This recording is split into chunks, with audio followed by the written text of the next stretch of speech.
ada dia badi wa lagi. Okay, karon ato ipansak ang flash drive para ato buhaton og bootable. So ani nagbutang na ko daan og Vintoy og Windows 10 with Office. So open atong Vintoy 2 disk gihapon. Yes.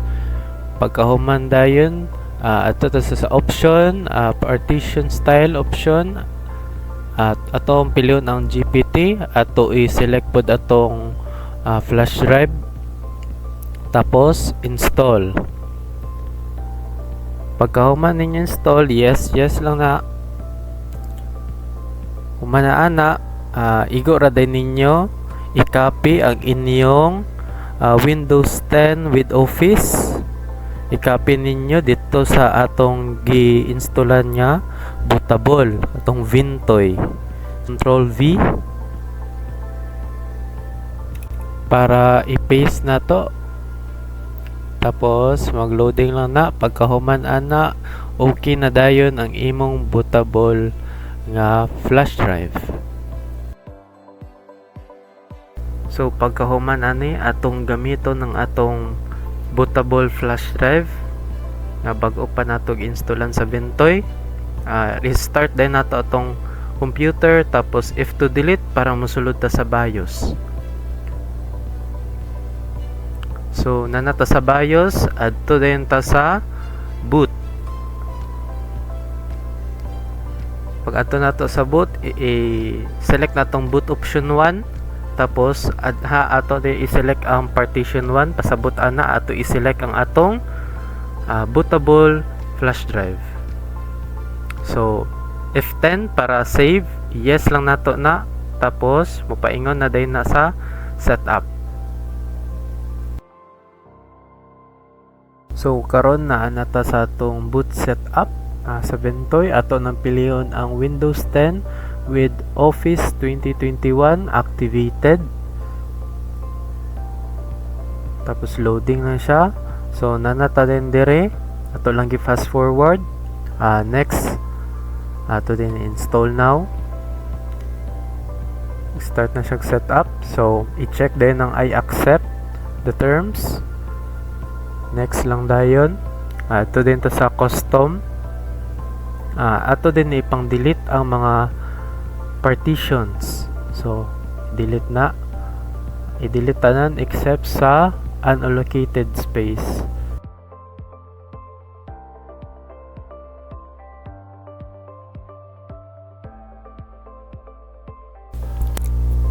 Tapos pagka man mo delete, mag-new din ka sa unallocated space. Tapos ani magamit na din ka calculator. Kaya pwede raman magamit og calculator sa assessment. So akong gipili is 0.6. So 60% ang local disk C. Tapos ang nabili niya 40% mo na ang local disk D. So butang nato ang mga number diha.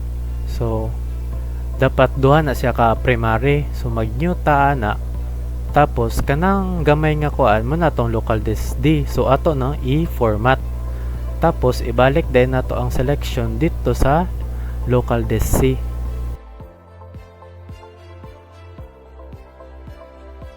After ana mag-loading na siya. So na-shortcut ani para mas paspas ang process.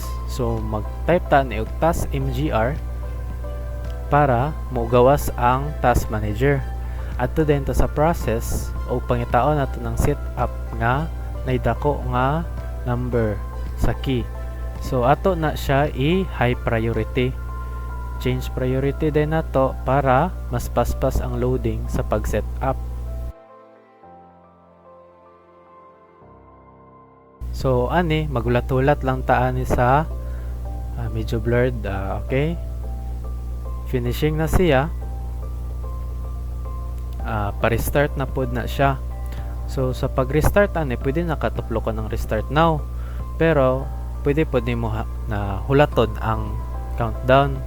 So pag off sa screen, tanggal diretso ang flash drive. Kung dili matanggal ang bootable flash drive, magbalik siya og boot. So balik na pod ka ato. So karon nagloading lang siya. dugay kay na siya nga process pero sayon lang gid kay ni.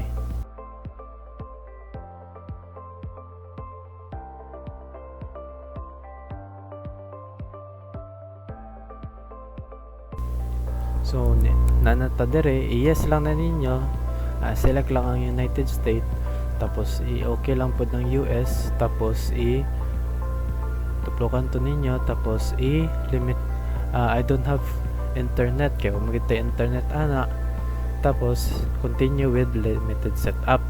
Na continue with limited setup ta kay wala ta internet, so magbutang na yung tag pangalan sa atong PC. So akong gibutang ani is PC ra gyapon. Tapos next, kaning password pwede ra naman siya ma-next. Tapos i-accept na siya kira man gyapon. Tapos not now lang na siya kay kung mag-accept ka ato daghan pag i-process. So ani ato lang ni escape kitaas mo ng process. So pagkahumanda yun, okay na set up na nato. So ato ipansak atong installer. So anong installer na to na diha makita tong diha naka-store ang drivers o mga apps nga atong ibutang or install sa atong computer. So ato ta sa atong flash drive file. Ato din ta sa installer. Ang pinakauna gid nato i-install ang WinRAR. Okay, mo man ni ang tig-extract, so i-toggle all na siya. I-okay dayon, okay na siya. X lang day na siya. Tapos ato i-press ang Windows key and post break. So ang gamit aning Windows post break kay aron makita nato ang specs sa atong PC. Since ang nakabutang man dito is AMD, atong gamiton nga driver is ang G71. If ever nga dili siya Intel siya, atong gamitan katong Core i5 nga driver. So ani gyapon same gyapon sila process. I-extract pa na nimo siya. So makita na to nga yellow ang sa device manager. Pasabutan na wala pa ta nag-install og driver.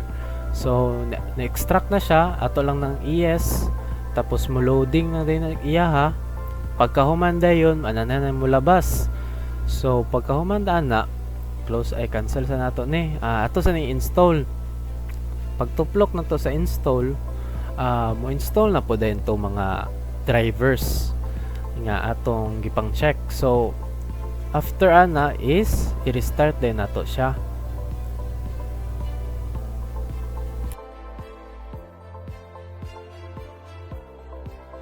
So i-check din nato kung na-install na bang mga drivers. So Windows X lang para shortcut ta paingon sa device manager. Unya makita na din ninyo nga wala na tong yellow flags or yellow warnings.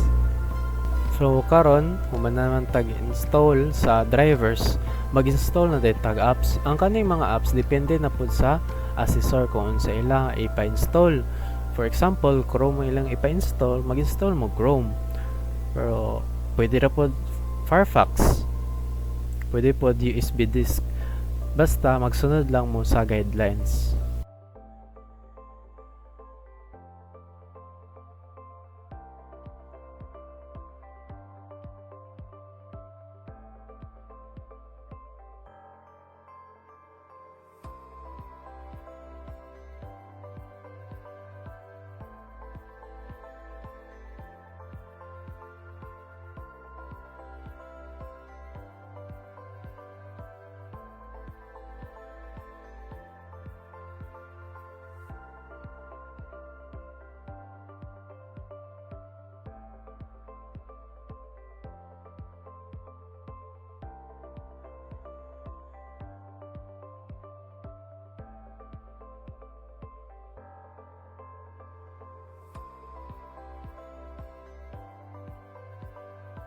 Karon for addition lang niya, additional knowledge na lang ni mag-install ta og LazySoft.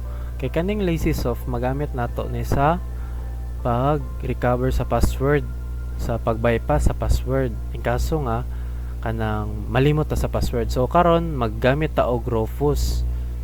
Tapos mo gihapon i-select na ta atong flash drive.